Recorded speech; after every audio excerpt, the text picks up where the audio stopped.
Welcome to Vishwabharat TV. యాక్చువల్గా నేను మీ అందరికీ తెలుసు యాంకర్ ప్రవళిక. సో డ్యూటీ అయిపోయి రోడ్డు మీద వెళ్తుంటే ఒక ఆంటీ ఇలా కర్రలు పోయి పెట్టి కుక్ చేస్తున్నారు. అడిగాను ఆంటీ గారు ఏంటి అనేసి. సో ఇప్పుడు గ్యాస్ షార్టేజ్ వచ్చింది కదమ్మా అని చెప్పారు. బట్ తీరా సీన్ గా వచ్చేస్తే లోపల కుకింగ్ కూడా అలాగే చేస్తున్నారు క్యాటరింగ్ కి. ఒకసారి మీకు టోటల్ గా చూపిస్తాను రండి. సో ఇది వచ్చేసి Sony supplies catering and decorations. So total గా చూపిస్తాను మీకు.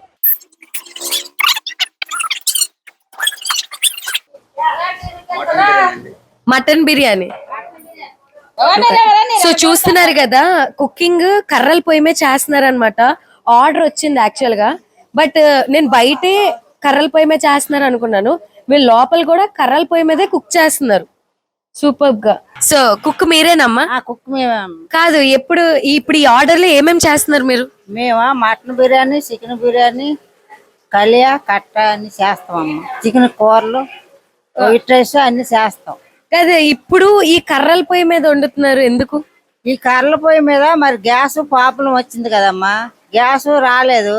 మరి మేము ఎలా బతుకుతాము? కర్రల పొయ్యి పెట్టుకుని వండుతున్నాం. సార్ యాక్చువల్ గా నాకు తెలిసి ఇప్పుడు పెళ్లిళ్ళు లైక్ ఫంక్షన్ సీజన్ కాబట్టి చాలా మంది 2 to 3 months బ్యాకే ఆర్డర్ ఇస్తుంటారు. ఇప్పుడు గ్యాస్ క్రైసిస్ వచ్చింది. సో దీన్ని ఎలా మేనేజ్ చేస్తారు? మేనేజ్ చేయాలమ్మా, తప్పదు. మాకు ఆర్డర్ తీసుకున్న తర్వాత దాన్ని మనం క్యాన్సిల్ చేసుకోవాలి, ఎందుకంటే కస్టమర్ నుంచి మాకు మాట వచ్చేస్తుంది. సో అందుకు మేము కర్రల పొయ్యిలని బయట కూడా కర్రల పొయ్యిని పెట్టేసి మేనేజ్ చేస్తున్నాం. అందుకు మేనేజ్ చేయాల్సిన చెయ్యాలి, తప్పదు మాకు. ఎందుకంటే మేము కస్టమర్ నుంచి మాకు ప్రాబ్లం రాకూడదు. ఇప్పుడు ఒకటి ప్రాబ్లం వచ్చింది, వాళ్ళు 10 మందికి చెప్తారు మాకు ఎందువల్ల దానివల్ల మాకు ప్రాబ్లం చేశారని. అది లేకుండా మేము మేనేజ్ చేస్తున్నాం. ఇలాగా దానికి ఏంటంటే అందరూ కలిసి మనిషి చేసుకుని మెల్లిగా. మరి ఇప్పుడు ఈ క్రైసిస్ వచ్చింది కదా, దీని వల్ల చాలా మంది ఇప్పుడు హోటల్స్ మీలా క్యాటరింగ్ వాళ్ళు ఎవరైతే చిన్న చిన్న పనులు చేసి ఇప్పుడు ముందు నుంచి తీసుకున్న ఆర్డర్లు మేము రన్నింగ్ లో చేసేస్తున్నాం. కొత్త ఆర్డర్లు తీసుకోవడానికి మాకు కొంచెం ఆలోచించాల్సి వస్తుంది. ఎందుకంటే ఇప్పుడు మనకి గ్యాస్ క్రైసిస్ వచ్చింది. గ్యాస్ క్రైసిస్ రావడం వల్ల కొత్త ఆర్డర్లు చేయగలమా లేదా? ఒకవేళ మాకు గవర్నమెంట్ ఏదో హెల్ప్ చేసుకుని గవర్నమెంట్ వాళ్ళ తరపు నుంచి ఏదైనా ట్రై చేసి గ్యాస్లు ఇప్పించుకుంటే మేము మళ్ళీ కొత్త ఆర్డర్లు తీసుకోగలం. మాకు ఈజీగా ఉంటుంది. లేదు ఇప్పుడు ఏడ్ చేస్తాం, ఉన్న ఆర్డర్లు చేస్తున్నాం. కొత్తవి ఏమైనా బాగా తెలిసిన వాళ్ళకి చేయవలసి వస్తుంది, తప్పదు చెయ్యాలి. కొత్తవి ఏమైనా పెద్ద పెద్ద ఆర్డర్లు వస్తే మేము కొంచెం బ్యాక్ ఫుట్ ఇవ్వాల్సి వస్తుంది. సో దీనికి కొంచెం గవర్నమెంట్ ఆలోచించి ఏదైనా యాక్షన్ తీసుకొని మాకు హెల్ప్ఫుల్గా మాకు క్యాటరింగ్ వాళ్ళకి హోటల్స్ వాళ్ళకి హెల్ప్ చేస్తే కొంచెం బాగుంటుందని మా ఉద్దేశం. అంటే మొన్నటి వరకు గ్యాస్ ఎంత కొనివ్వరు సార్ మీరు? మొన్నటి వరకు అంటే అది కమర్షియల్ అయితే 1800 అలాగ వచ్చిందమ్మా మాకు. మరి ఇప్పుడు అంటే ఇప్పుడు మీకు ఇప్పుడు 2000 అంటున్నారు, 2500 అంటున్నారు. వాళ్ళు నోటికి వచ్చిన రేట్ చెప్తున్నారు. బ్లాక్ లో ఇస్తామంటున్నారు. సో ఆ బ్లాక్ అనేది ఆపించాలి. అది అవ్వకపోతే ఇక్కడ మన క్యాటరింగ్ వాళ్ళని హోటల్స్ వాళ్ళని బైక్ రాలేము. మీరు మొత్తం రోడ్ సైడ్ ఉన్న హోటల్స్ అన్ని మాక్సిమం ఒక 10లో 7 మూసే ఉన్నాయి.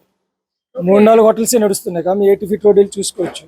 క్యాపబిలిటీ ఉన్న వాళ్ళు చేయగలుగుతున్నారు. అంటే ఏదో చేసి తెచ్చుకుందాం అంటే వ్యాపారం నడపాలి, తప్పదు అన్నట్లు చేస్తున్నారండి.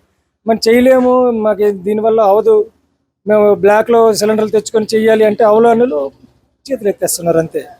సో గవర్నమెంట్ దీని మీద ఏదో యాక్షన్ తీసుకొని హెల్ప్ చేస్తే నలుగురు బతుకుతారు అంతే. ఒక హోటల్ ఉందంటే హోటల్లో ఒక ఓనర్తో పాటు 4 వర్కర్లు ఉంటారు, 4 బతుకుతారు కదా. అది గవర్నమెంట్ ఆలోచించి చేయాలి మేడం. అమ్మా, ఒకప్పుడు అంటే మీకు గ్యాస్ పొయ్యి మీద కొంచెం ఈజీగా ఉండేది వంట. ఇప్పుడు కర్రల పొయ్యి అంటే ఎలా ఉంది? అప్పటికి ఇప్పటికి కష్టం. గ్యాస్ కానీ చేయటం సులభం కాదు కదా కర్రల. అంటే వంటలు అవి ఎలా అవుతున్నాయి? అంటే మాక్సిమం ముందు కూడా దమ్ బిర్యానీలని మాక్సిమం కర్రల మీదే చెయ్యాలి. దమ్ బిర్యానీ అనేది ఏవో గారెలని బూరెలని ఫ్రై ఐటమ్స్ ఉంటే వాటికి గ్యాస్ యూజ్ చేసేవాళ్ళు. సో ఇప్పుడు ఏంటంటే అన్నిటికీ గ్యాస్ కర్రల పొయ్యి యూజ్ చేయవలసి వస్తుంది. కాబట్టి ఇప్పుడు మీకు సెటన్ గ్యాస్ యూజ్ చేసినప్పుడు ఒక రేట్ ఉంటది, కస్టమర్ కి క్లయింట్ కి ఈ రేట్ చెప్పాలి. బడ్జెట్ ఫర్ ఎగ్జాంపుల్ 1 lakh వేసుకుంటే అది ఇప్పుడు ఎలాగా మరి బడ్జెట్ ఎలాగా అంటే మేడం ముందు నుంచి తీసుకున్న ఆర్డర్లు అవి. సో మా కస్టమర్ ఇప్పుడు మాకు గ్యాస్ దొరకట్లేదు కదండి, రేట్ పెంచలేము కదా కస్టమర్ కి. మేము ఆ రేట్లోనే మాకు ఇప్పుడు వుడ్ కాస్ట్ పడుతుంది కాబట్టి తప్పదు. మేము ఏ రేటు ఒప్పుకున్న ఆ రేటుకి చెయ్యాలి మేము. అది మాకు లాసే, కాకపోతే తప్పదు.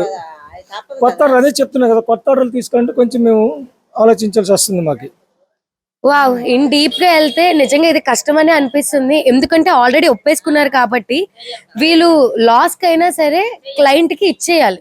బట్ కొత్త ఆర్డర్లు ఒప్పుకోవాలనుకుంటే మాత్రం వీళ్ళు బడ్జెట్ మళ్ళీ క్లయింట్ మీద పడిపోతుంది అని వీళ్ళు కూడా క్వశ్చన్ మార్క్ లో ఉండిపోయారు. నిజంగా ఈ గ్యాస్ క్రైసిస్ అనేది చాలా లీడ్ చేస్తుంది అనిపిస్తుంది. సో చూడాలి మరి గవర్నమెంట్ దీని మీద ఎటువంటి చర్యలు తీసుకుంటుందో.